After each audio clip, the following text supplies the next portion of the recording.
अशा वेळी देखील काही लोकांच्या पाया पडायला गेलं की बाबा आपण एकत्र येऊ, आपण सोबत लढू, ते देखील म्हणतात. आयुष्यभर दुसऱ्या पक्षात त्यांनी काम केलं, आता म्हातारपणाला पक्ष बदलला आणि जेव्हा आम्ही विनंती करायला गेलो की बाबा आपण एकत्र येऊ, गाव म्हणून गावचं नाव या महाराष्ट्रात टिकवून ठेवू, तर ते आम्हाला उत्तर देतात की आम्ही पक्षाचे बांधील आहे, पक्षाशिवाय आम्ही कुठं मतदान करू शकत नाही. आयुष्यभर आमच्या बापजात्यांनी त्यांना मोठं केलं आणि आता आम्हाला काही देण्याची वेळ आली तर यांना पक्ष आठवतो.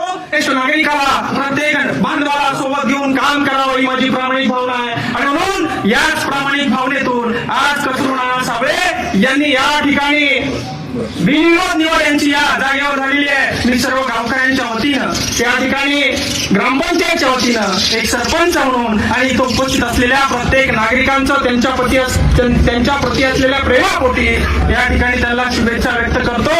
या ठिकाणी उपस्थित सन्माननीय तंटामुक्ती अध्यक्ष, सन्माननीय पोलीस पाटील, सन्माननीय सर्व ग्रामपंचायत सदस्य यांना देखील, यांच्या वतीनं देखील मी त्यांच्या कचरू नाना साबळे यांना शुभेच्छा देतो. यांचं ते स्वागत करणार आहे व तसेच सर्व ग्रामपंचायतच्या वतीनं आपण दोन्ही उमेदवारांचे या ठिकाणी स्वागत आणि सत्कार करणार आहोत. धन्यवाद.